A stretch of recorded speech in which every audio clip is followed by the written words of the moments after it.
மாவட்டம் ஓசூர் அருகே அனுமதியின்றி தங்கியிருந்த வங்கதேசத்தைச் சேர்ந்த ஒரே குடும்பத்தைச் சேர்ந்த 4 பேரை போலீசார் கைது செய்தனர்.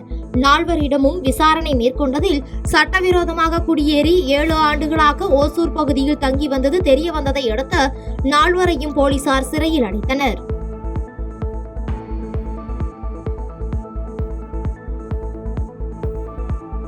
தூத்துக்குடி மாநகராட்சி மேயர் ஜெகன் பெரியசாமியின் பிறந்தநாள் விழாவினை கட்சி தொண்டர்கள், ஆட்டோ ஓட்டுநர்கள், தொழிலதிபர்கள் இணைந்து விமர்சையாக கொண்டாடினர். தூத்துக்குடி மாநகராட்சியை பல்வேறு வழிகளில் ஜெகன் பெரியசாமி தரம் உயர்த்தியுள்ளதாக கூறிய அவர்கள் ஆளுயர மாலை அணிவித்து வீரவாள் வழங்கி கேக் வெட்டி கொண்டாடினர்.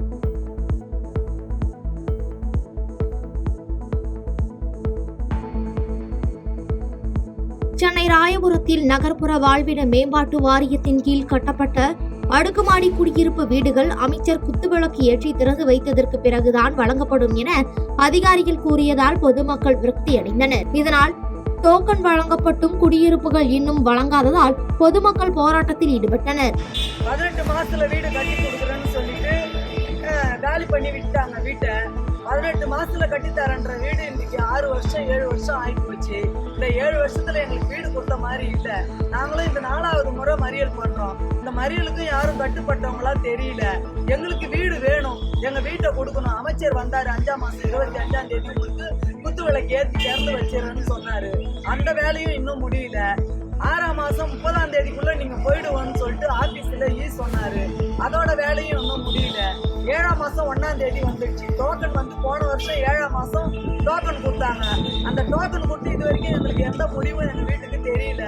என்னன்னு தெரியலங்க. எங்களுக்கு வீடு கொடுக்கணும், எங்க வீடு எங்களுக்கு வேணும். இதுக்கு மேல எங்களால தாங்க முடியாது. பகுஜன் சமாஜ்வாதி கட்சியின் முன்னாள் மாநில தலைவர் ஆம்ஸ்ட்ராங் கொலைக்கு பழி வாங்க வேண்டும் என இன்ஸ்டாகிராமில் பதிவிட்ட மனோஜ் என்ற இளைஞரை போலீசார் கைது செய்தனர். இதையடுத்து நீதிமன்றத்தில் அவர் ஆஜர்படுத்தப்பட்ட பின் சிறையில் அடைக்கப்பட்டார். காஞ்சிபுரத்தில் ஓரணியில் தமிழ்நாடு எனும் திட்டத்தின் கீழ் புதிய உறுப்பினர்களை கட்சியில் சேர்க்கும் பணியில் திமுகவினர் தீவிரமாக ஈடுபட்டனர். விவேகானந்தா நகர் பகுதியில் உள்ள வீடுகளுக்கு நேரில் சென்று பொதுமக்களிடம் பரப்புரை மேற்கொண்ட திமுகவினர் உறுப்பினர் சேர்க்கும் பணியில் ஈடுபட்டனர்.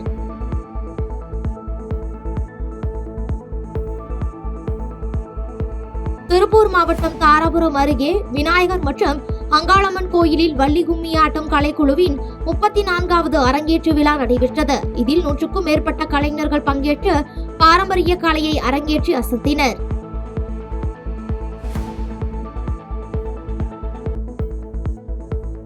நீலகிரி மாவட்ட ஆட்சியர் பெயரில் மோசடி ஆட்சியரின் புகைப்படத்தை பயன்படுத்தி வாட்ஸ்அப் மூலம் பண மோசடி செய்யும் முயற்சி நடைபெற்று வருவதாக காவல்துறையினர் எச்சரிக்கை விடுத்துள்ளனர். மோசடியில் ஈடுபடும் நபரை கண்டறியும் பணியில் ஈடுபட்டுள்ள காவல்துறையினர் பொதுமக்கள் விழிப்புணர்வுடன் இருக்க வேண்டும் எனவும் அறிவுறுத்தியுள்ளனர்.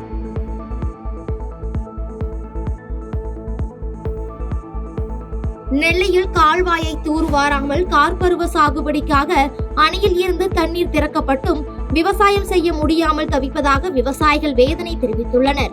சில விவசாயிகள் தங்களது சொந்த பணத்தில் கால்வாயை தூர்வாரி வரும் நிலையில் அரசு தலையிட்டு கால்வாயை முழுவதும் தூர்வாரி கொடுக்க வேண்டும் என விவசாயிகள் கோரிக்கை விடுத்துள்ளனர்.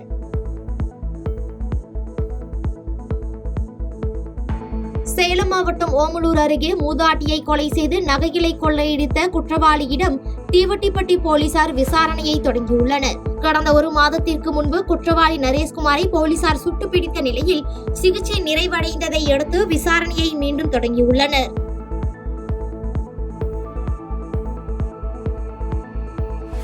கோயம்புத்தூர் மாவட்டம் வால்பாறையை அடுத்த சோலையார் அணை பகுதியில் அமைந்துள்ள வீட்டில் மின்கசிவு காரணமாக ஏற்பட்ட தீ விபத்தில் ஏராளமான பொருட்கள் தீயில் எரிந்து சேதமடைந்தன. தீ விபத்து ஏற்பட்டதை அறிந்தவுடன் வீட்டில் இருந்தவர்கள் உடனடியாக வெளியேறியதால் உயிர் சேதம் தவிர்க்கப்பட்டது. சென்னை செம்மஞ்சேரியில் திறந்தவெளியில் சட்டவிரோதமாக கழிவுநீர் கொட்டிய விவகாரத்தில் போலீசார் லாரியை பறிமுதல் செய்தனர். தொடர்ந்து லாரி ஓட்டுநர் மீது வழக்கு பதிவு செய்துள்ள காவல்துறையினர் இச்சம்பவம் தொடர்பாக விசாரணை மேற்கொண்டு வருகின்றனர். தருமபுரி அருகே சேலம் பெங்களூர் தேசிய நெடுஞ்சாலையில் லாரி மீது கார் மோதி விபத்துக்குள்ளானதில் தெலுங்கானா மாநிலத்தைச் சேர்ந்த பெண் உட்பட 2 சம்பவ இடத்திலேயே பரிதாபமாக உயிரிழந்தனர். ஒரு குழந்தை உட்பட 4 பேர் காயமடைந்த நிலையில் விபத்து குறித்து போலீசார் விசாரணை மேற்கொண்டு வருகின்றனர். சென்னையில் 6 வயது சிறுவனான காப்ரியோ அக்னி என்பவர் ஒரே ஆண்டில் சுமார் 200க்கும் மேற்பட்ட பெயிண்டிங் செய்து Indian book of world record, Kalam book of world record, Oscar book of world record என 15க்கும் மேற்பட்ட உலக சாதனை படைத்து அசத்தியுள்ளார். அடுத்த ஓராண்டுக்குள் கின்னஸ் வேர்ல்ட் ரெக்கார்ட் சாதனை புரிய இருப்பதாகவும் அதற்குண்டான பயிற்சி அளிக்கப்பட்டு வருவதாகவும் சிறுவனின் பெற்றோர் தெரிவித்தனர். நெக்ஸ்ட் ஒரு 1 இயர் கேப்க்கு அப்புறம் ஒரு கின்னஸ் வேர்ல்ட் ரெக்கார்ட் மாதிரி ஒரு பண்ணலான்னு சொல்லிட்டு இருக்கோம். ஒரு லார்ஜஸ்ட் பெயிண்டிங் அப்படின்னு சொல்லிட்டு ஒரு வேர்ல்ட் ரெக்கார்ட் பண்ணலான்னு சொல்லிட்டு இருக்கோம் கின்னஸ்ல. ஸோ அதுதான் நெக்ஸ்ட் ஒரு அச்சீவ்மெண்ட்டாக இருக்கும்.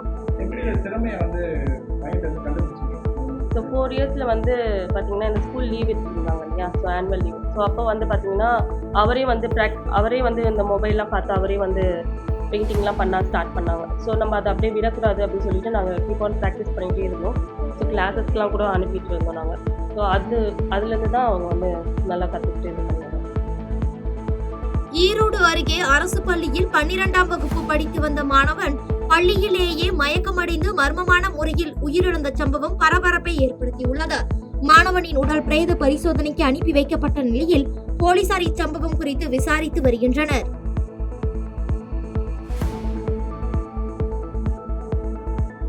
ஈரோடு மாவட்டம் கோபிசெட்டிப்பாளையம் அடுத்த சாணர்பாளையம் பகுதியில் புதிதாக அமைக்கப்பட உள்ள மின் மயானத்திற்கு கிராம மக்கள் எதிர்ப்பு தெரிவித்துள்ளனர். மின் மயானம் அமைப்பது தொடர்பாக நடைபெற்ற கருத்து கேட்பு கூட்டத்தின் போது கொளப்பலூர் பேரூராட்சி தலைவரை பொதுமக்கள் முற்றுகையிட்டதால் பரபரப்பான சூழல் ஏற்பட்ட நிலையில் போலீசார் பேச்சுவார்த்தை நடத்தி நடவடிக்கை மேற்கொண்டனர்.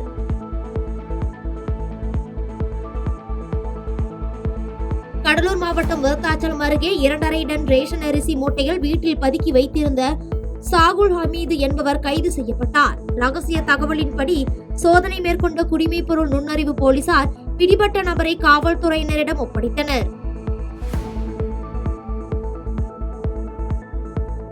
திருவள்ளூர் மாவட்டம் மீஞ்சூரில் ஆசோ இந்தியா பட்டம் வென்ற ஜிம் பயிற்சியாளர் மணிகண்டன் உடல்நலக் குறைவால் உயிரிழந்ததை அடுத்து ஏராளமானோர் அஞ்சலி செலுத்தினர். உடலை கட்டுக்கோப்புடன் வைத்துக் கொள்வது குறித்து பல்வேறு பயிற்சிகளை வழங்கிய மணிகண்டனிடம் பயிற்சி பெற்ற இளைஞர்கள் அவருக்கு அஞ்சலி செலுத்தினர்.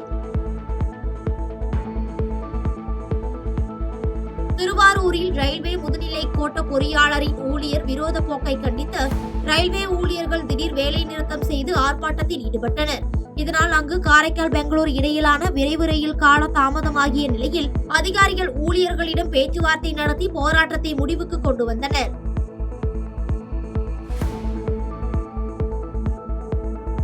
திருவாரூர் மாவட்ட ஆட்சியர் அலுவலகத்திற்கு விடுக்கப்பட்ட வெடிகுண்டு மிரட்டலால் மோப்பநாயுடன் போலீசார் தீவிர சோதனையில் ஈடுபட்டதால் பரபரப்பு ஏற்பட்டது. நள்ளிரவு வரை நீடித்த இந்த சோதனையில் சந்தேகத்திற்குரிய வகையில் எந்த பொருளும் சிக்காததால் புரளியான மிரட்டல் என காவல்துறையினர் தெரிவித்தனர். திருவாரூரில் மதுபோதையில் பள்ளி மாணவிகளை கிண்டல் செய்ததாக கிடைத்த தகவலின்படி மாணவிகளின் உறவினர்கள் அங்குள்ள டாஸ்மாக் கடையை பூட்டி வாக்குவாதத்தில் ஈடுபட்டதால் பரபரப்பான சூழல் ஏற்பட்டது. தகவல் அறிந்து சம்பவ இடத்திற்கு விரைந்து வந்த போலீசார் உரிய நடவடிக்கை எடுக்கப்படும் என உறுதியளித்த பின் போராட்டக்காரர்கள் அங்கிருந்து கலைந்து சென்றனர். கிருஷ்ணகிரி மாவட்டம் தொகரப்பள்ளி காப்புக்காடு அருகே ஓட்டுநரின் கட்டுப்பாட்டை இழந்து தனியார் பேருந்து கவிழ்ந்து விபத்துக்குள்ளானதில் 20க்கும் மேற்பட்டோர் காயமடைந்தனர். இதையடுத்து காயமடைந்தவர்கள் மீட்கப்பட்டு மருத்துவமனையில் அனுமதிக்கப்பட்ட நிலையில் விபத்து குறித்து போலீசார் விசாரணை மேற்கொண்டு வருகின்றனர்.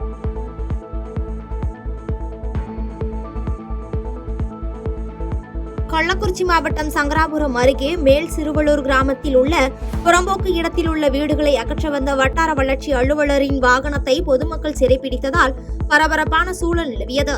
இதையடுத்து சம்பவ இடத்திற்கு விரைந்த காவல்துறையினர் பேச்சுவார்த்தை நடத்தி வட்டார வளர்ச்சி அலுவலர் வாகனத்தை மீட்ட நிலையில் உரிய நடவடிக்கை எடுக்கப்படும் எனவும் உறுதியளித்தனர். நாகப்பட்டினம் மாவட்டம் வடக்கூடி ஊராட்சியில் பசு எருமைகளுக்கு கோமாரி நோய் தடுப்பூசி போடும் பணியை மாவட்ட ஆட்சியர் ஆகாஷ் தொடங்கி வைத்தார். மேலும் இந்த நிகழ்ச்சியில் துணை இயக்குநர் செந்தில், உதவி இயக்குநர்கள் சங்கீதா மற்றும் கணேசன், கால்நடை மருத்துவர் பாலாஜி உள்ளிட்ட பலர் கலந்து கொண்டனர்.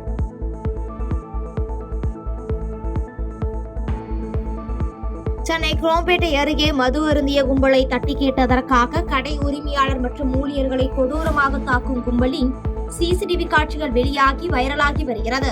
இது தொடர்பாக தாக்குதலில் ஈடுபட்ட குற்றவாளிகளான சிவகுமார், அஜித், சிவா, ரமேஷ் உள்ளிட்ட 5 பேரை குரோம்பேட்டை போலீசார் கைது செய்து சிறையில் அடைத்தனர். சென்னை தாம்பரம் மாநகராட்சியில் சாலை விபத்துகளை கட்டுப்படுத்தி போக்குவரத்தை சீர் செய்ய 26 சிறப்பு போக்குவரத்து மார்ஷல் வாகன சேவையை காவல் ஆணையாளர் அபின் தினேஷ் மோதக் கொடியசைத்து துவக்கி வைத்தார். இதனையடுத்து செய்தியாளர்களுக்கு பேட்டியளித்த அவர், போக்குவரத்தை மேலாண்மைப்படுத்துவதற்காக இந்த வாகன சேவை அறிமுகப்படுத்தப்பட்டிருப்பதாகவும், கடந்த ஆண்டை ஒப்பிட்டால் இந்த ஆண்டு உயிரிழப்பு விபத்துகள் 51 விழுக்காடும் மற்ற விபத்துகள் 25 விழுக்காடும் குறைந்திருப்பதாகவும் தெரிவித்தார்.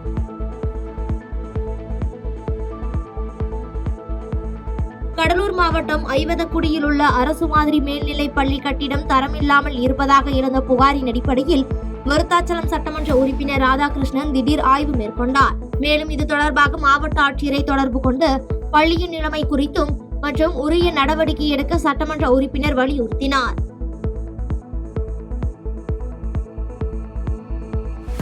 கிருஷ்ணகிரி மாவட்டம் ஒசூர் அருகே நகர காவல் ஆய்வாளர் நாகராஜ் வாகன தணிக்கையில் ஈடுபட்டிருந்த போது சந்தேகத்தின் பேரில் வந்த காரை சோதனை மேற்கொண்டதில் தடை செய்யப்பட்ட குட்கா, அண்டை மாநில மது பாட்டில்கள் பறிமுதல் செய்தனர். இதனைத் தொடர்ந்து காரில் இருந்த சுகுமார் மற்றும் பார்த்திபன் ஆகிய இருவரை கைது செய்து ஓசூர் நகர போலீசார் விசாரணை நடத்தி வருகின்றனர். கேரளாவில் நடைபெற்ற தேசிய பாரா வலுப்பிடிக்கும் போட்டியில் சேலம் மாவட்டம் ஓமலூர் வீரர் நேசமணி தங்கம் வென்றார். மேலும் தமிழ்நாடு அணி 18 தங்கம், 18 வெள்ளி மற்றும் 6 வெண்கலம் என மொத்தம் 42 பதக்கம் பெற்று ஒட்டுமொத்த சாம்பியன் பட்டத்தை பெற்ற நிலையில் பாரா வீரர் நேசமணிக்கு தமிழக துணை முதலமைச்சர் உதயநிதி ஸ்டாலின் பாராட்டு தெரிவித்தார்.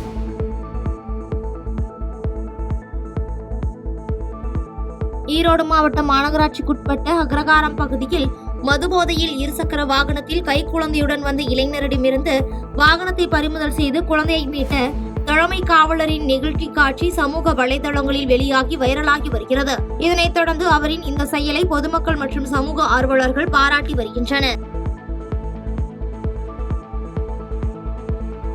புதுக்கோட்டை மாவட்டம் புறக்கரப்பண்ணை, அகரப்பட்டி, நத்தம்பண்ணை உள்ளிட்ட விவசாய நிலங்களுக்குள் அளவீடுகளை பார்வையிட வந்த நீர்வளத்துறை அதிகாரிகளிடம் அப்பகுதி மக்கள் வாக்குவாதத்தில் ஈடுபட்டதால் பரபரப்பு ஏற்பட்டது. மேலும் விவசாய நிலங்களை பாதிக்கக்கூடிய அளவிற்கு காவிரி கொண்டார் இணைப்பு திட்டத்தின் வாய்க்கால்களை மாற்றுப்பாதையில் அமைக்க வேண்டும் என சம்பந்தப்பட்ட அதிகாரிகளுக்கு அப்பகுதி மக்கள் கோரிக்கை விடுத்துள்ளனர். கிட்டத்தட்ட இங்கே வந்து ஒரு 2000 ஏக்கர் இருக்கும் இங்கே இருக்கிறது. இந்த 2000 ஒரு இந்த அகரப்பட்டியிலையும் புறவரப்பண்ணையும் ஒரு 600-700 குடும்பம் இருக்கும் பாதிக்கப்படுகிறது. இந்த புறவரப்பண்ணையிலும் அகரப்பட்டியிலும் 10 வீடு சுத்தமாக டோட்டலாக காலியாகுது. 10-15 வீடு டோட்டலாகவே காலியாகுது. ஏன்னா இந்த கரையோரத்தில் கொண்டு போனாங்கன்னா எங்களுக்கும் விவசாய நிலங்களும் பாதிக்கப்படாது, வீடுகளும் அடிபடாது. நாங்கள் ஏதோ ஓரளவு இங்கே எங்கள் பிள்ளைப்போட நாங்கள் விவசாயத்தை நம்பி வாழ்ந்துக்கிட்டு இருக்க குடும்பங்க.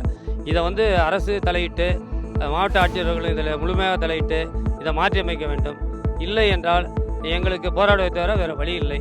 அடுத்த கட்டம் நாங்கள் எங்களுடைய அனைத்து சங்கங்களையும் கூட்டி பெரிய போராட்டத்தை தொடங்கும் என்று உறுதி கூறுகிறோம். செய்திகளை உடனுக்குடன் தெரிந்து கொள்ள கீழ்கண்ட கேபிள் மற்றும் டிடிஹெச் நெட்வொர்க்குகளில் எம்நாடு செய்தி தொலைக்காட்சியை காணுங்கள். பாதகம் செய்பவரை கண்டால் நாம் பயம் கொள்ளலாகாது பாப்பா. மோதி மிதித்து விடு பாப்பா, அவர் முகத்தில் உமிழ்ந்து விடு பாப்பா. அண்மை செய்திகளை உடனுக்குடன் தெரிந்து கொள்ள இணைந்திருங்கள் எம்நாடு தொலைக்காட்சியுடன்.